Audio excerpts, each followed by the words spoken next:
Hi everyone. So this is my first episode of Against All Odds,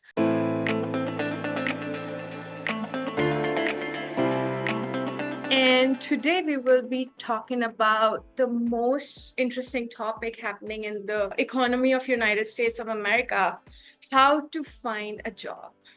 How to find a job. Today I have Katie and Gaurav, who are high performer career coaches who have helped tons of executive find the right job in the industry.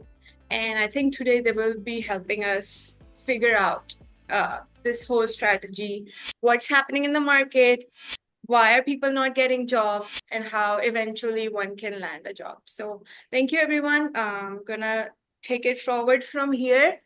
So, Katie and Gaurav, I think my first question to both of you all is, uh, how did you guys decided to start this career coaching business? First of all, thank you for having us as your very first guest, your guinea pig guest. And we're so excited for you to launch this podcast, Ash. It's really cool.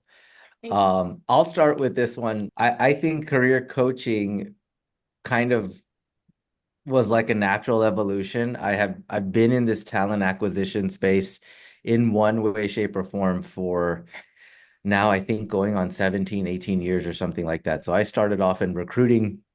I spent my time working at a lot of different staffing agencies, where I learned, I think, a lot of the ins and outs of like what it takes for a company to identify and hire candidates. And that means everything, how they look for resumes, how they interview, how they negotiate.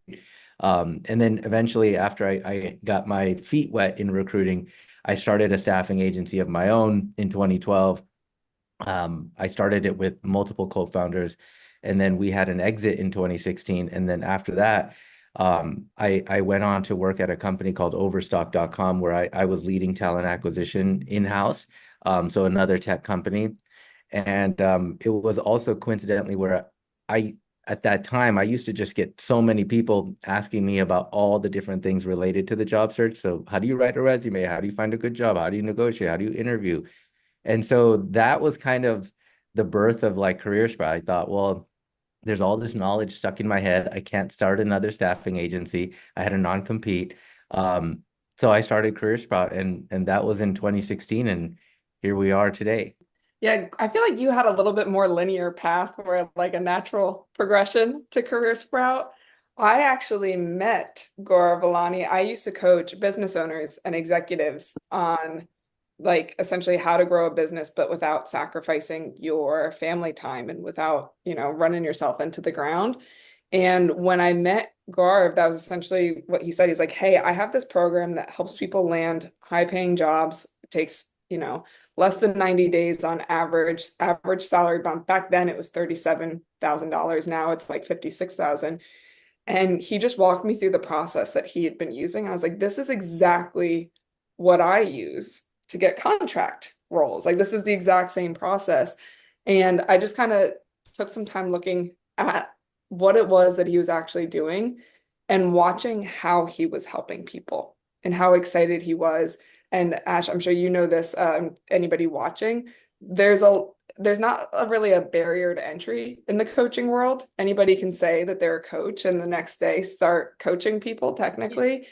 And I was just so impressed by him and by how clients spoke about him and by how much he cared. And then when I looked at like the systems, the processes that he was using, they were so heart-centric and putting the person first. So like anytime you come into contact with something that's career sprout related, it is yes related to the job, but Gaurav like is so adamant about starting with the human being first. Like, what does the best version of you look like, and how do we have a career that supports that? How do we find a job that helps you be a better version of yourself?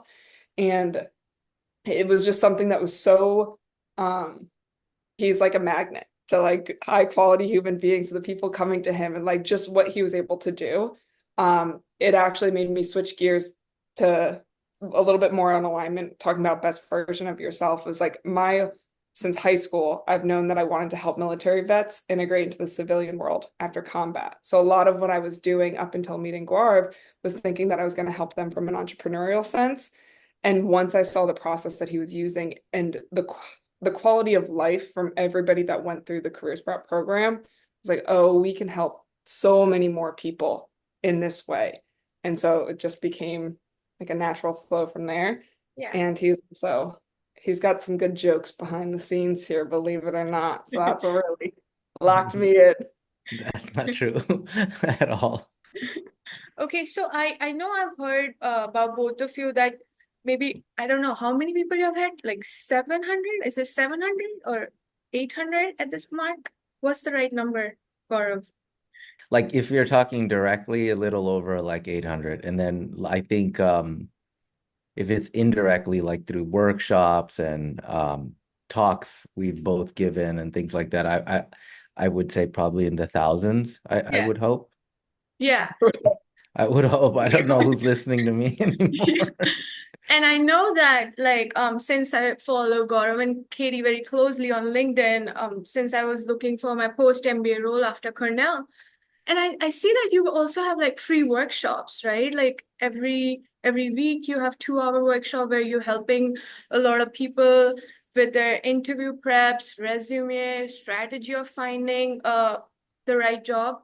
So which is commendable. Thank you so much to both of y'all, like helping so many people out here, because I can tell you this, that finding a job in this market feels like a lottery. And I've lived in the US for almost 15 years. I've worked for 9 years, but it feels hard.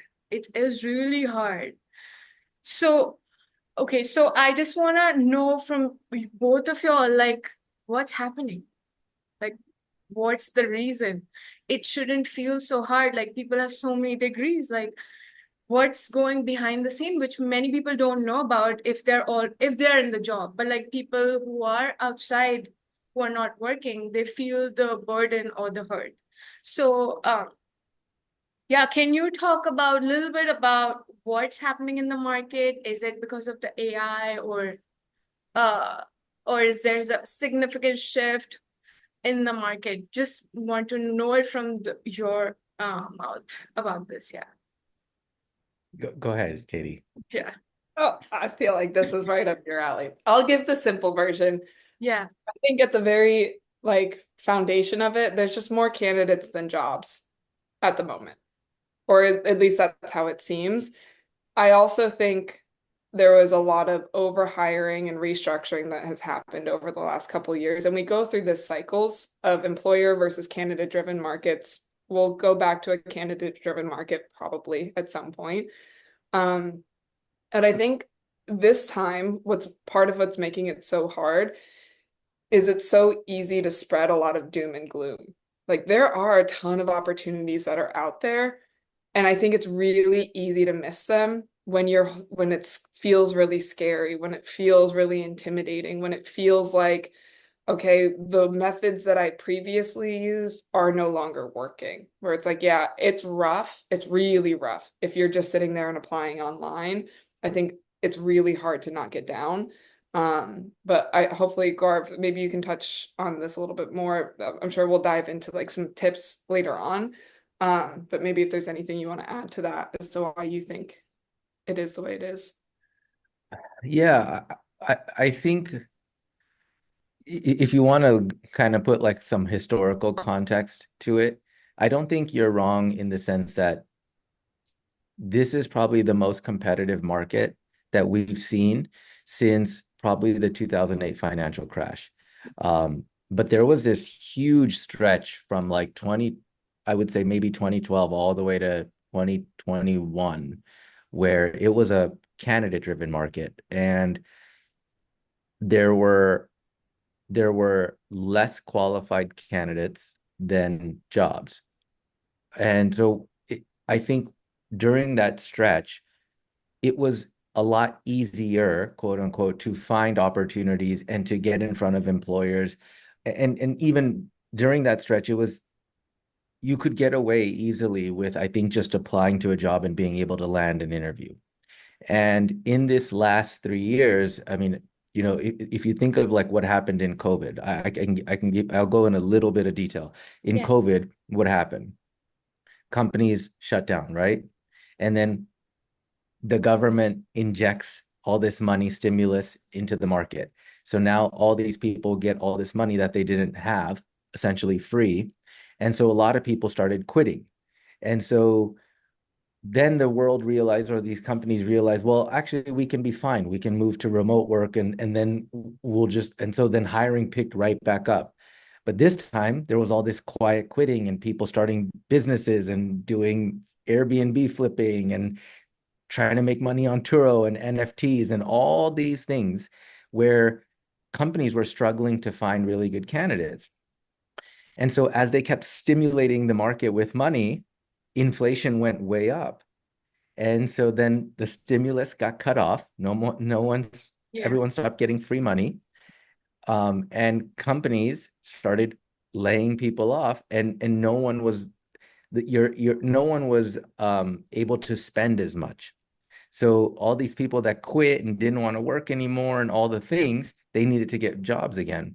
Right. But if you think about like sort of like the economy behind it, or the economics behind it rather, spending goes down, inflation goes up, companies are not making as much money. So now what you're seeing is everyone trying to get back into the job, like the market. And so, as Katie mentioned, you're seeing this huge influx of job seekers, and you're not seeing as many opportunities as you were during that 2012 to 2021 stretch. So that's where a lot of this friction is coming in. So in today's market, what is required is the ability to stand out and stand apart. And so I wouldn't say there's not a lot less jobs. It's just there's so many more candidates. And so like sitting here and applying the jobs is not necessarily the way you're going to get it anymore. So that's kind of what I think has happened. So are you saying applying online is dead? Like there's no such thing as apply online anymore? Or is it more of like networking game one should be targeting? What are your sense of like, because I know when I go on LinkedIn, I look at a job, let's say for a program manager, there are like 2,000 people applied for this job, right? So I don't know how should I be thinking about it? Are there exactly 2,000 people? Should I go ahead apply?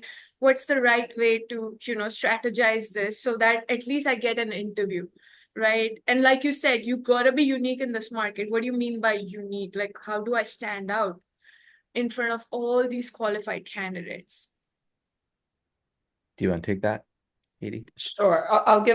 Maybe I'll give the spark notes and you can elaborate wherever you think is helpful for folks. Is applying online dead? I guess it depends what you mean by that. What most news outlets and what we see behind the scenes are saying is usually it's like a 0.5 to 2% conversion rate for online applications. Best case scenario. That's assuming you have a great resume. And so if you do the math on that, that means 50 to 200 applications, give or take, to get a response. That, in my opinion, is kind of crappy. Like I don't like those odds, quite frankly. Yeah. So what we have our folks do is we call it proactive outreach, where it's essentially like, in my opinion, like a less scary version of networking, where it's like, who are the people that you can provide value to right away? And let's proactively reach out to the executives, the hiring managers, the recruiters, or even folks that you potentially know at those companies. And when we do that, we won't even troubleshoot with our clients unless it drops below 20% conversion rate. So it's like, I think a lot of people out there, and I get messages all the time, recruiters, everybody's getting a lot of messages right now. And so it's like, how can you make it as easy as possible for those individuals to help you? If that's what you are going in with the mindset of how do I provide value to these folks? And if and when somebody's willing to help me, how do I make it as easy as possible for them to help me? That I think is a much nicer way to go about the job search. And it's just, at least in our experience, it's been far more effective for folks. Yeah, I don't think applying to jobs is dead. Yeah. I think it's really ineffective today. Yep. So can you apply to a job and get an interview? 100% you'll find case studies of that everywhere. Yeah. But how many applications does it take for somebody to actually get a job? And in that process, how dejected do they become Yeah. because they're not seeing the fruits of their labor? And Yeah. one of the best sort of quotes I've ever heard from somebody named Russell Brunson was, um, sometimes you're doing 10 out of 10 execution on a 2 out of 10 opportunity. So what that means is, and I can give a similar analogy here. Let's say, for example, every single day you woke up at 5 a.m. and went to the gym, Yeah. right? That's a 10 out of 10 execution. That is really hard. You went to the gym and you're working Yeah. out every day. But what if every single day, once you got to the gym, all you did was push-ups and then they weren't even in the right form? And Yeah. then you came home like me and ate burritos and pizzas and French fries. You're not going to see a lot of change, right? Yeah. And so that's a 2 out of 10 opportunity. And I think of that here in the job search, which is if all you're doing is sitting there and applying to jobs, and it's kind of like all that we do know, right? Like most people only know, like, okay, go to the job board, apply to jobs. And so when you do that every single day, it can feel like you're accomplishing a lot, but that's a 10 out of 10 execution. But then when you start seeing the results, it becomes a 2 out of 10 opportunity because you're not seeing as many interviews. And what most people are seeing, in fact, is automated rejections. Yeah. So then what do? They'll keep applying. And then what do? They'll not get as many interviews. And then they'll start, every now and then they'll get one interview and then they'll bomb it. Why did they bomb it? Not because they're stupid or dumb or anything like that. It's just because it's so infrequent. They're so out of practice from interviewing. So then they'll usually bomb it. Then they'll keep applying and they'll get an interview. Then they'll bomb it. And so what happens is people think, oh my God, this job search is so difficult. This is not working. There's so much stuff that's broken. And it's like, well, no, you're just using a different strategy that used to work really well that just does not work in today's market. So now we have to focus on a 10 out of 10 execution on a 10 out of 10 opportunity. And I think that's where most people are, like they're just not informed as to what is that strategy, what works today. And as a result, they get so dejected. And that's where all the, like Katie was saying, a lot of the doom and gloom starts coming in. And then if you if you go on LinkedIn and you see hundreds, which you can and will, you'll see Yeah. hundreds of people saying, oh my God, this job search sucks. Oh my God, I'm getting ghosted. Oh my God, I've been on the market for 9 months. Then you will start believing, it's the mental diet, that this whole thing is broken, nothing's going to work for you. And so it becomes this like sort of perpetual, like wheel of emotions that that doesn't serve you. Yeah, absolutely.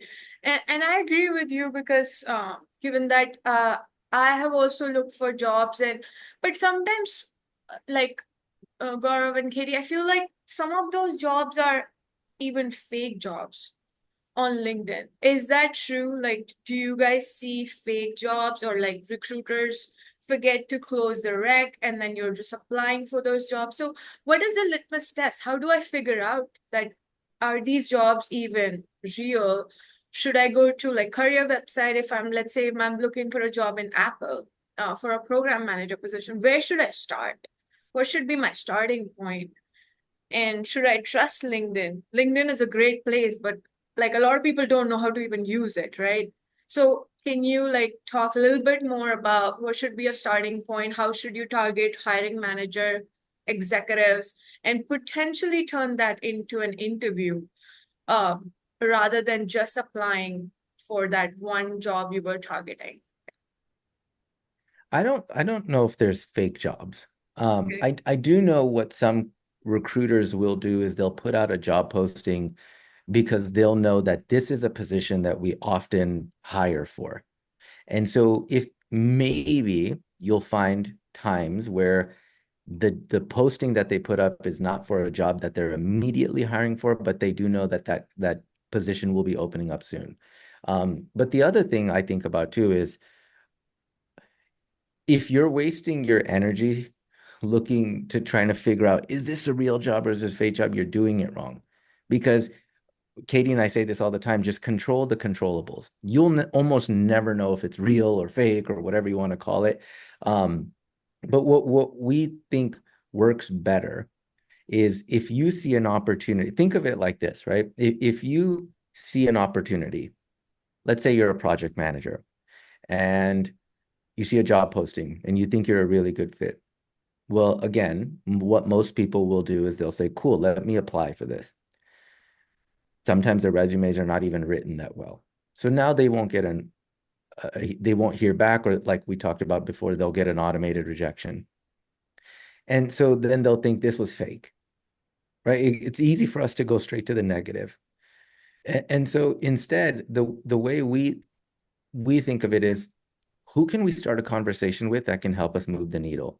So instead of, I mean, you could still apply, but in addition to applying, it's more effective to try to find the recruiters and the hiring managers who are responsible for that role, or who you would be working with in that role. And then once you find them, reaching out to them and letting them know, I've read your job description. I understand that you're looking for somebody who knows how to manage multiple projects simultaneously, who knows how to manage budgets that range from 700K to 1.5 million, as well as working across engineering, marketing, product, and design. I'd love to share how in the last 5 years, I've done X, Y, Z, like those three things for companies like blah, blah, blah. And here's what we were able to achieve as a result of it. Not sure if this is worth the conversation, but would love to chat if you have a few minutes to see if this might make sense. So think of it like this. 95% or more people are just sitting there and applying. Mm-hmm. But if you actually just sent a message to a hiring manager or someone who could potentially be a hiring manager or a recruiter, that person will read that and say, oh, she's done exactly she's addressed all the pain points I'm feeling today, hence why this position is open. So now the chance of you getting that call or interview with this person is a lot higher, right? So it's if you do what everyone's doing, you're going to get the results everyone's getting. But if you do what far fewer people are doing, you'll Yeah. get very different results, right? So I think trying to discern between is it real or fake is not your goal. The goal is, can I just start as many conversations with people who I think can help move the needle and who I believe I can help, and then share with them how you have done what they need. So it's a lot more of a targeted approach that's required today. Are you saying that I should be just reaching out to the hiring manager? And how do I figure out who's the hiring manager?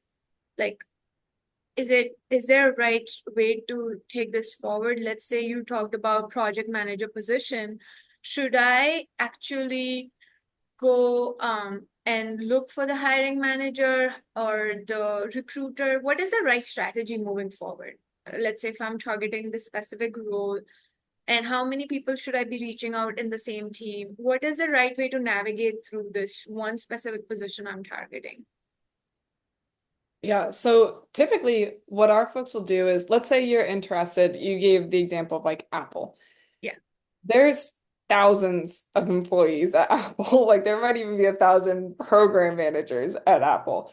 And so usually there's some level of specificity. If it's a smaller company, of course, like there's probably not going to be that many people. So when you go to like LinkedIn, and we can definitely, for anybody who wants it, we'll share, if you can link like resources, we'll share like free resources of the Boolean searches that you can do on LinkedIn, all of that stuff, the message templates that you can use. But usually you just want to give your best guess of like who would be your boss, or even potentially your boss's boss, or who are the folks that you would be interacting with on this team, and what would they call themselves? So like if it's a program manager, it might be VP of programs, it might be a product manager, especially if there's specificity of like this specific project that you're working on. If it's within Apple, it's like the Vision Pro product manager, whatever the case may be. Yeah. And you can actually just search for those keywords right in LinkedIn and see all of the folks who are currently at Apple that are working on that initiative or that are working on that project. And that would be the starting point there. Same thing, like if you are looking for a recruiter who may be tied to a role and they're not listed, well, if you're looking for a senior program manager role and you type recruiter and you find all the recruiters at Apple, you're going to see some that say like specialize in engineers, specialize in executive search. It's like those probably are not the right recruiters. However, if you're connected to them already, hey, I'm guessing you're not attached to this role, but I'm just curious if you knew who was. by the way, I saw you're recruiting for a senior engineer. If there's anybody in my network that's a good fit, more than happy to make an introduction if that would be helpful. And just again, how do you provide the value to those people and just have normal conversations? I think sometimes people get a little wonky in Messenger and they talk to, if you read the message out loud to somebody, it would feel and be very, very strange. Like just reaching out and having normal conversations the way you would, in real life, I think is a massive Yeah. benefit as well. Yeah. Okay. So Katie, I know like I have also on LinkedIn, I've reached out to hiring managers, recruiter, but a lot of times what I've faced as a challenge is nobody gets back to me. Like, do you have a way to navigate? Because there would be times I would be reaching out to 10 people in a day, and there are times when I'm not reaching out because there's no response. So what should I, what's the right strategy or to think about, like, how Yeah. can I get a response back, you know? Yeah. So with our clients, we usually say at least 20, no more than 30 per day. If you're in a time crunch, or you're trying to speed things up, at least 20, no more than 30, and expect it to take follow-ups, following up once a week. And there is some nuance here. Like I could just say to you, hey, hit these numbers, and you could get zero response from people.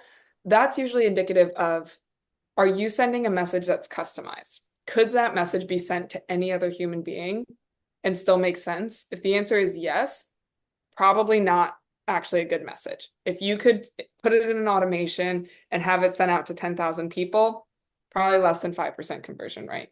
But if you're customizing it to the person, to the role, to the company, and you're customizing your follow-ups as well, you should be getting above 20% response rate. And if not, it's either a targeting issue, a messaging, or a follow-up. Those are the only three things that we would troubleshoot there. And I think maybe the area that is the most gray area for people when they hear follow-up, it's like, well, how do I follow up? Yeah. It's not just, hey, bumping this up to the top of your inbox. Maybe you can do that once. Instead, what works better is, let's say Apple just made an announcement about their Vision Pro and you were looking at a program manager role that was tied to Vision Pro. Say, just saw the article on whatever. Congrats. I'm sure you put in a lot of hard work behind the scenes to make that happen. That could be a follow-up. And when that bumps it up to the top of their inbox and they see it, what do humans naturally do? They scroll up and it's like, oh gosh, I didn't even see this message. Or, oh gosh, I saw it.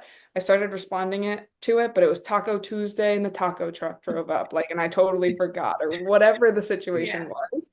And so it's like following up in a way that's like conversational, not just like, can you get on a call? Did you see my message? Can we talk now? Like those don't convert nearly as well. Yeah, yeah. So I know, like, I would be at my level, like mid senior level in my career. I would be okay talking to a VP. I would be okay talking to a hiring manager. But when it comes to executive, that's like really, really tough, right? That area is like, okay, how do I approach this person? Like, so do you have any sort of like feedback, like how somebody who's just like, 7, 8 years into their career, how should I reach out to an executive? Would love to know about that. Or I would love to hear your thoughts on this one. I also want to just share something that I think may be helpful. Yeah. Real quick. I just had coffee with somebody she's a senior in college. She reached out to me cold on LinkedIn. She said, hey, I just saw your post and then I saw that you went to UD. Like, could I possibly pick your brain? And I had a call with her. I gave her advice. She took all the advice. Then she reached out again. Like, an incredible human being. Probably going to be, I would bet everything that she's going to be very successful in life. She just reached out to a COO, or he actually just stepped down as a CEO. Like he is like the top of the top. And she just started reaching out to these C-suite executives at different companies and they responded.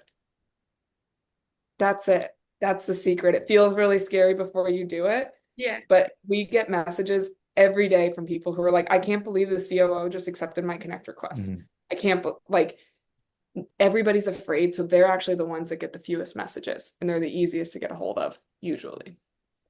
And I also think of it like if you're approaching them from a place of like sincerity and curiosity, it alleviates any pressure you're probably putting on yourself. If Yep. you're coming into this call trying to make a huge impression and like show them you're the coolest person and most capable person, they're going to sniff that right away. But if you're trying to get to this call and say, and once you get on, saying thank you so much for making this time, and I'm really grateful for it. I reached out because of X, and I just wanted to learn a little bit more about your journey and how you got here. And I'm such a big fan of like this XYZ project you're working on, because I've had similar experiences. How have you been able to navigate that project given like how the market is responding to this or this? You're approaching it from a place of curiosity and sincerity. And the more, my mom always said, I use this quote all the time, which is like, nobody cares about how much you know until they know about how much you care. These executives are humans.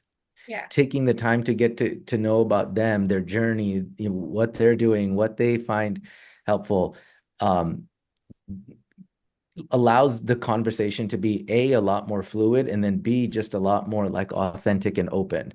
I think the mistake or the feeling people have is, oh my God, this person makes X amount of dollars. They have a C in front of their title. Why would it's like, well, yeah, but they were also where you were at one point in their life. They understand what you're going through. So don't try to be anything other than who you are. And I think it makes it a lot easier.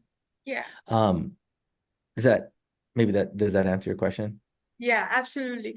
But I think my follow-up on this one is sometimes when I'm on LinkedIn, I'm trying to reach out to C-suite, recruiter, hiring manager, it feels honestly transactional. I'm Mm. asking, I'm always asking, hey, can you give me a referral? Can you connect with me? So, and somewhere deep down, I have no way to give them back, right? How can somebody in my position make it more natural and not make it always about asking, right? Yeah. So that's my follow-up on this. Like, how can I make it more natural for me when I'm reaching out to these people, right? And not Mm. always about getting something out of them. It's only transactional if you're trying to be transactional. So let's assume, Ash, you're a recruiter and Yeah, I'm you, right? I want to first, before I even message you, I want to understand what's likely your pain point, or what's a way I could potentially help if you're a recruiter, right? Well, I know that if you're a recruiter, you're likely working on not just this position for, we'll just go back to the project manager, but you're probably working on a tester position, an engineer position, a product position, right? So now I would assume that you're so busy and you're working really hard to try to fill all these positions because that's how you get graded on your success. So if I didn't want to make it transactional, one thing I could easily do is say, hey, Ash, um, again, reaching out because I saw you're hiring for a project manager and wanted to chat with you. Here's my background. By the way, I noticed you're also looking for a product manager, an engineer, as well as a blah, blah, blah, right? If there's anyone in my network that you see that I'm connected to that seems like they could be a good fit for you, please let me know and I'd be happy to make an introduction. And now you've made a deposit, right. right? And now you're showing this person, whether they respond or not right away is not the goal, but what you're showing this person and what they will feel when they read your message versus somebody who just says, here's my resume looking for a job, is they're going to say, wow, this person is also trying to take the time to help me. And so when you do follow up, if you do follow up or whatever, they will see this person has made attempts to get to know me, to try to help me, to make it personalized. Um, and so like now it becomes far less transactional and it becomes a lot more of a collaborative sort of approach. And I bet you if you did that, you would sleep a lot better at night knowing that I'm also out here trying to help other people too while I'm trying to help myself. Yeah, yeah, yeah. That's a very good thought there, Gaurav. Okay. Moving forward. Okay. I have something I could ask or Yeah. I want to mention. So we're talking a lot about reaching out to people, right? And how do we follow up and why would they reach out to me? Well, there comes a step before that too. There's a couple steps before that. Yeah. So think of it like this, right?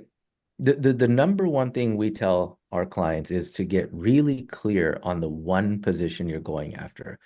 I think in today's market, another source of frustration for job seekers is they're going after any and everything they think they're qualified for. So one day they're going after a financial analyst, the next day they're going for a project manager, the next day they're going for like a random community manager, and the next day they're going for a customer. There's no way you're a good fit for all of that. I'm sorry, but you're just not, right? So first and foremost, the quote we always use is the man who catches or chases two rabbits catches none.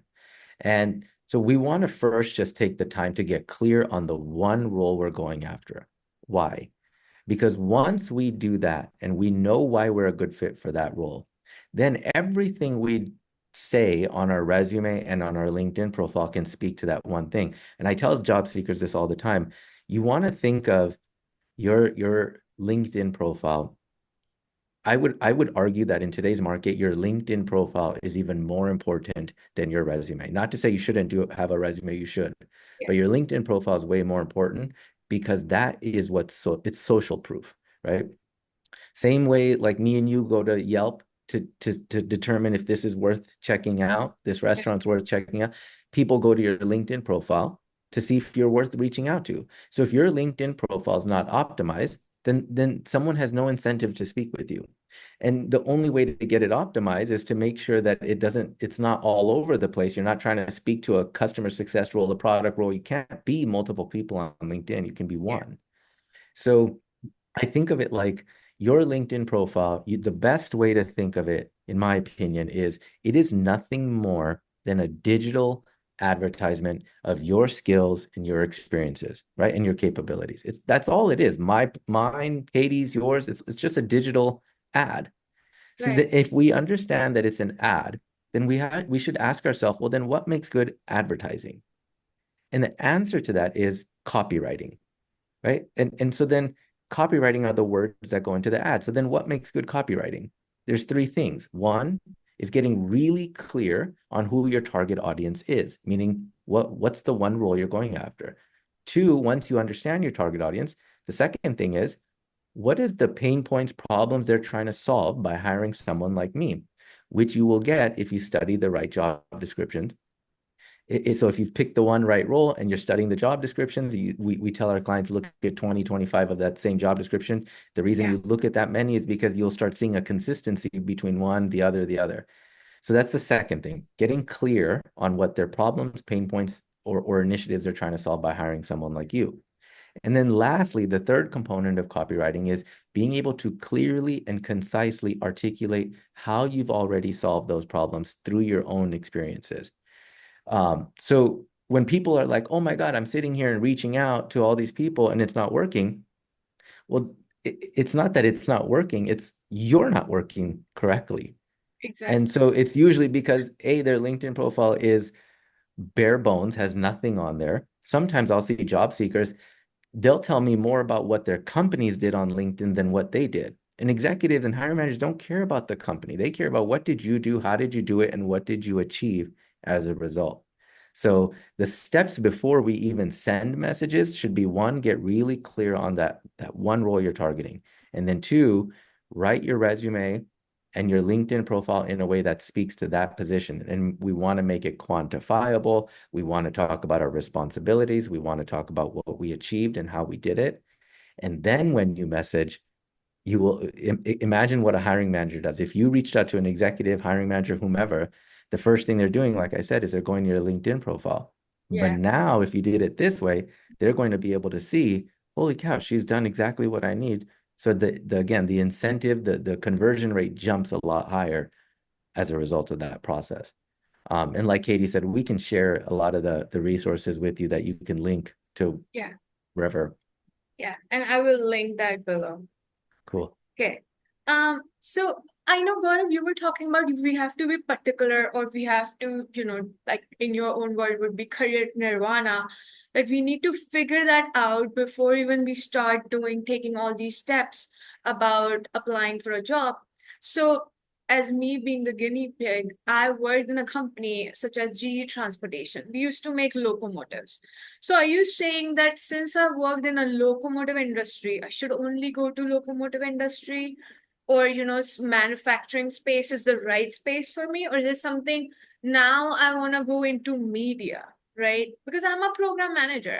I'm a diverse person who has worked with diversity of people, stakeholder management, communication, running steering committee. So I have a lot of strengths. So my question is, am I only like applying for automotive, locomotive kind of companies, or I also have, mm, I can still go as a program manager in Netflix, like a media company?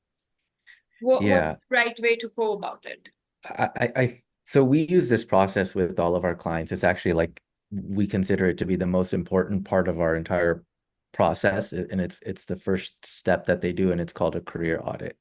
And a career audit is, um, and I'll keep it super concise because it's really long, but essentially what you're doing is you're going back through your career and you're looking at each of your stops, and you're asking yourself at each of these stops, what were the biggest problems that I solved? Right? Not everything I did, just the biggest problems I solved. Then getting really granular on like how you actually solve those problems. And lastly, what did I achieve or help the company achieve as a result of that? And there's always something you can find. Even if you don't have the most granular data, you know how you help the company in one way, shape, or form. So if you just did that, and there's more to the audit than that, but if you did that, what you realize is you have so many hard skills, transferable skills, soft skills. And so it's not like, oh, I've only been in automotive, so I need to only look in automotive. No, the better way to think about it is, okay, here are my skills, here are the problems I solve, here's how I've solved it. Who also needs somebody that can solve that? So like, where can I take these transferable skills and apply them? So again, in program management, product management, a lot of places, what you've done is still transferable. So this is why, like, when you start looking outside of your industry or in the industry, you'll see that other companies are still looking for people who have your same skills. So now, by researching those job descriptions and going through the process of the audit, which you'll see in that the resources we share, you will actually see the neurons connecting, because you'll realize like, oh my gosh, everything that I've done or so much of what I've done is directly applicable here. And so like that's kind of the process we take is getting clear on like your skills, your experiences, how, the problems you solve, how you solved it, and then basically just seeing who else needs that problem to be solved. Yeah, yeah. And I think this Katie can address this question. Katie, I know like sometimes when I'm interviewing, I have a challenge showcasing my transferable skills, which Gaurav was talking about. What's How should I showcase that to the hiring manager or even the recruiter that, okay, I have A, B, C, maybe I'm missing D. Like how can I show them that I am the right candidate for this job, uh, based on my different transferable skills? Yeah. Yeah, I think it depends what is missing. So Okay. like for example, we've had folks that go through interviews and they do a couple different things. If there's something glaringly missing, like for example, so you're in customer success and you're applying for this role that clearly says you need to have tech experience and you've never worked at a tech company before, hypothetically. We've had folks that when they start the interview, they just address the elephant in the room. They say, "Hey, if you don't mind my asking, well, given that I don't have XYZ experience, what was it about my background that made you want to speak to me?" And then what happens is right from the get-go, the interviewer says, "Oh, actually, that's not that important. We're looking for somebody. I noticed that you did this, this, and this. That's way more important to us." And so now what happens is all of that stress, all of that nerves that you felt before going in, well, now you get to just be yourself because you're not trying to hide anything or you're not trying to overcompensate for something that they didn't actually care about, especially in this market. There is not a shortage of candidates. So if they are speaking to you, they're not speaking to you because they're like, gosh, I hope I waste some time today. It's like, gosh, I hope this person is a good fit. Like, I think they could be a good fit for the role. And so the thing that usually trips people up the most isn't that they have a gap, it's how they feel about the gap. And they let that gap seep into everything else. So it seems like they're not confident in any or in most things that they do. And now that causes some worry for the other person, understandably. So that's one of the best things. If, let's say, that's all good and like there's nothing major, but then something comes up at the end, or it's like, oh gosh, I thought you had this experience and you don't. We really are looking for somebody who has whatever. One of the greatest things that I've heard a candidate do is they show their excitement. It's not an over eagerness to say like, oh no, I can learn, like I'm a quick learner. That that's like on the defense. Instead, what they do is oh gosh, I'm so glad you brought that up. That's actually one of the things that I'm most excited about with this role. I'm very fortunate that I get to be very intentional about the next steps in my career. And I'm specifically looking for a company where I can geek out on generative AI, where I can take all of this stuff that I've been learning in my free time and actually make the fact that that exists as part of the job. Like, I am so excited about that. Totally understand, blah, blah, blah, right? Whatever the case may be, that's another alternative of like, when you say that you really enjoy something or you say that you're really excited about something, the other person hears that as, oh, they're good at it. It's very rare for you to enjoy or be excited about something that you're not good at. So that's a good hack.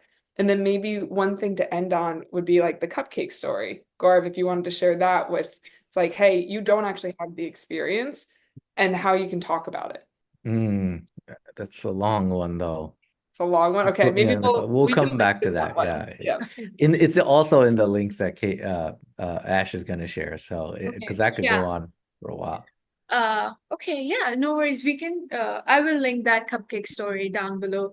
But yeah, going back to the not coming from the space of defense, but playing the offense, right? How one can actually hold a true sense of power during, this difficult time. Let's say a candidate is in the market for like 6 to 12 months. They don't know all these right strategies. They've been trying to navigate. They got interviews, they got rejected, but they're still there, right? How do you hold yourself together? I think that is the most challenging part. That's which definitely, Katie, Gaurav, you have helped me from the coaching standpoint. What do you think one should, do moving forward? Yeah. Yeah, that's a great question. And I think there's several things, right? Which is number one, we use the analogy of baseball all the time. There's a famous baseball player named Derek Jeter who was a New York Yankee. He's retired now, and one of the quotes he had, which is one of my favorite quotes ever, he'd said that baseball is a game of failure, and what he means by that is like some of the best hitters in the world only bat a 300 average. And so what that means is essentially out of every 10 bats, they're striking out 7 times. That's the best of the best. And then the other players in baseball, the good ones, they're batting at 200, meaning 8 out of 10 times they're striking out.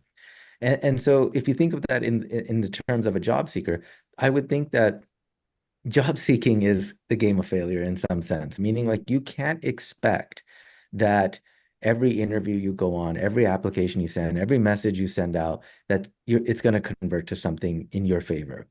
But just like a baseball player in between games, even though let's say baseball player struck out 8 out of 10 times and then he has another game, what is he doing in between? He's practicing, he's collecting feedback, he's reviewing how he swung and what he could do better. So one of the things is just understanding that like I'm not going to get every interview for every application. I'm not going to get every offer, but that's okay. But what can I do in between that? In between one interview to the next, I could look at it as a failure and then feel crappy about myself, or I can understand that there's feedback there. So if I went on this interview and I kept track of like, what did I say? How did I say it? What could I improve? Here were the questions that they asked me. Now I know that I will likely get some variation of those questions again. So how can I prep for that using this information? So that's one thing. The other thing I think a lot about too is um, we talk a lot about in our program like being in a perpetual state of gratitude. And I think the reason most people are not in a perpetual state of gratitude and they're in a perpetual state of like fear or scarcity is because we're constantly anchoring how we're going to feel to some outcome we can't control, right? So instead, practice having a daily practice, and it's not easy, it's easier said than done, but having a daily practice of gratitude and just being very grateful for like what we do have kind of can put us into just a much better state, a mental state, energetically too. So gratitude, collecting feedback, giving yourself grace, taking breaks also is helpful, right? I think a lot of times like we're trying to just bang our head against the wall as job seekers every single day and apply it to as many jobs as we can and blah blah blah blah blah. We're putting all this like unnecessary tension. But what's the best way to like show up with ease, grace, and flow is giving yourself breaks, finding ways to have fun, doing the things that you enjoy in life. There's all these things, but we can go on about this topic forever, but I'm sure Katie has a lot of things she can say about that too. Yeah, I know we're short on time. I think maybe just the one thing that I would add to that is you mentioned like being on the defense versus the offensive. I think a lot of people can just like take a lot of weight off of them by realizing like you're on the same team. You both are trying to understand, hey, what is it that you need? And can I solve the problems that you have? And then they're trying to say, hey, like these are my problems. Can you solve them? Like you're both after the same goal. And so long as it's not one interview every couple of months and you're freaking out and white knuckling it. As long as you have that full pipeline and you're just approaching it in that way of like, hey, can I solve your problems? And would I enjoy working with you 8 hours a day every day? And they're asking, can you solve my problems? Would I enjoy working with you 8 hours a day every day? If you approach it in that way, it makes it a lot easier for you to turn interviews into more of a conversation and more of an exploratory versus like, oh, I've got to get them or I've got to do this or it's me versus them. It's like we want it to feel like you're on the same side of the table with them, trying to figure it out together. Yeah, that's great. I think I have one more question about branding, about your branding yourself on LinkedIn. If we can spend like a few minutes on that one. Yeah. Yeah, I mean, I think generally going back to like what we were saying earlier, Ash, is I do think in today's world, um, working on building a brand is important, but I want to be clear here. That doesn't mean you have to become this influencer and you have to create all this content all the time.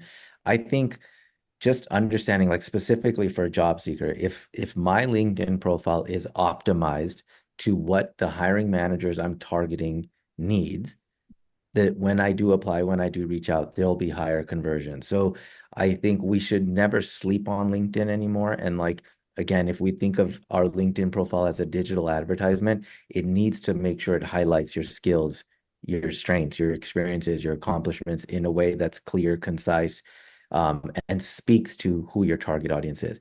I do think a lot of people are like, and we get this question too, like, oh my God, should I be posting every day on LinkedIn? It's like, no, you absolutely don't need to. But if you want to engage with hiring managers, companies that are posting things that are of interest to you, you definitely should. If there's some thought leadership, or let's say you're learning about Scrum and Agile and blah blah blah, even just taking some time to say, here's what I've been learning is more than enough. You don't need to be the expert. And I don't even think there's such thing as an expert because there's so much that changes constantly. But just things like that, sharing what you've learned, engaging with other people, but making sure at the very least, even if you didn't want to do any of that, that your LinkedIn profile showcases what we were talking about earlier. That's going to take you so much further than somebody who doesn't. So branding doesn't mean being an influencer by any means. Okay, great. Okay, so I think we've reached to the end of our segment, and I think I have final questions for both of you all. So if there's one advice you would want to give to a candidate in this market, what would be like one specific advice you would want to give them? You could start first. Yeah, my advice would be being authentic is far more important than being perfect.